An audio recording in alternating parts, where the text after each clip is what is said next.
Hello dear friends, Assalamu alaikum.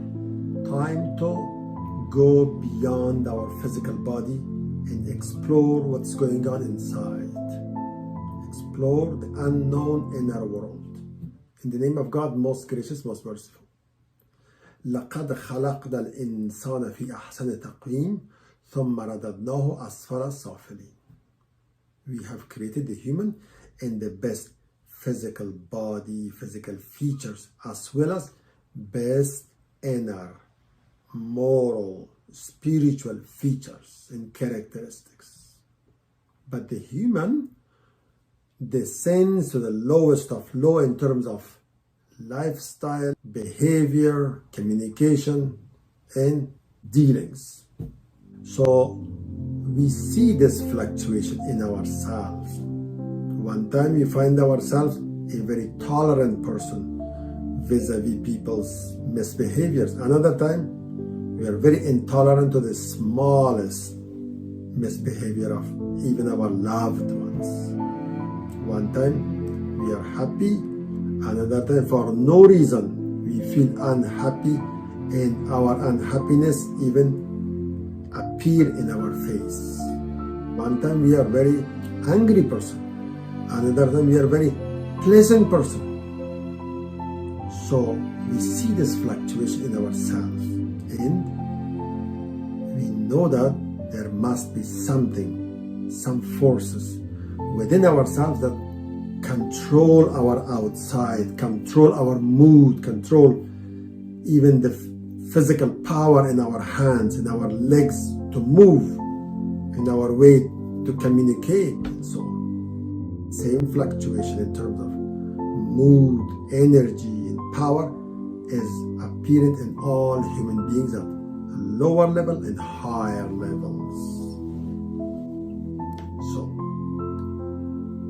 these observations, along with the verse I recited, and along with all the verses of the Holy Quran, and the verses of other holy books, and the sayings of the Prophet Muhammad, peace be upon him, and other prophets, establish one truth.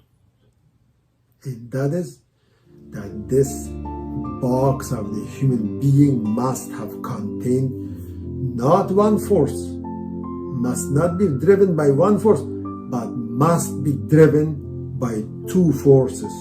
And these two forces must be contradicting each other.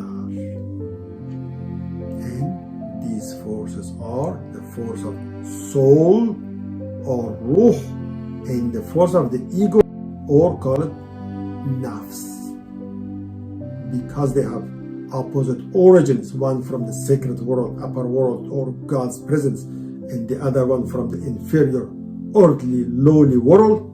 Therefore they contradict each other within our bodies, and their struggling and fighting is apparent in our physical movements and actions and words, in plannings and projects.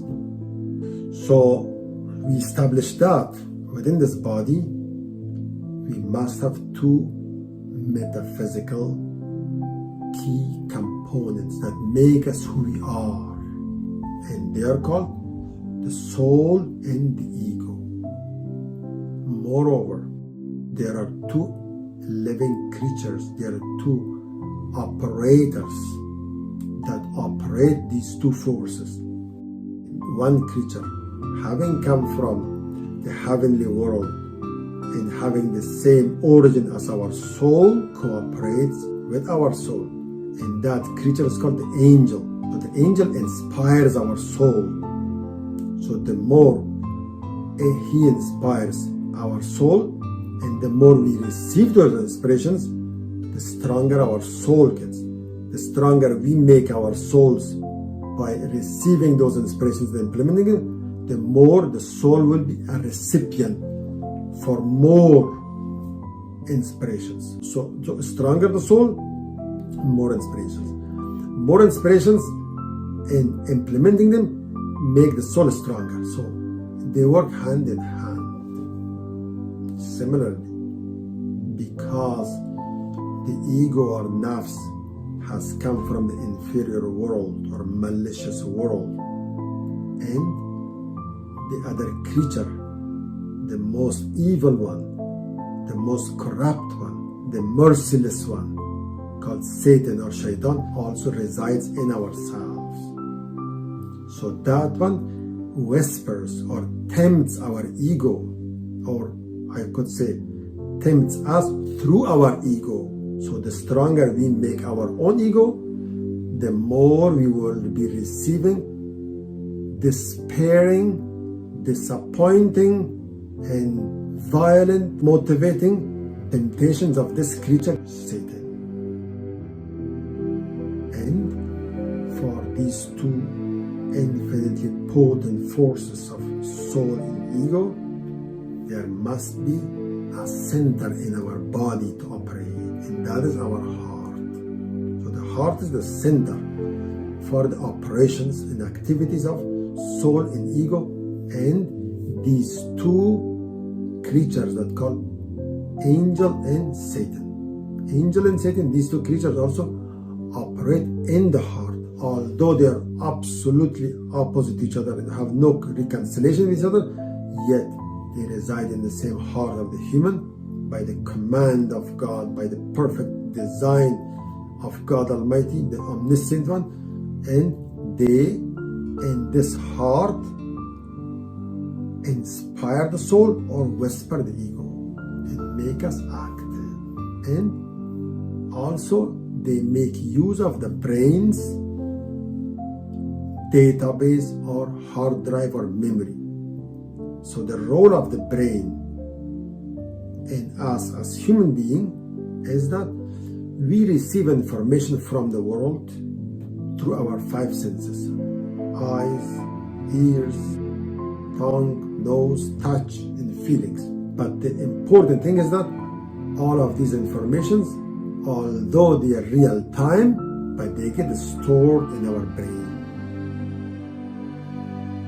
In terms of files, folders, videos, audio recordings, and so on, to make it an analogy with the modern technology.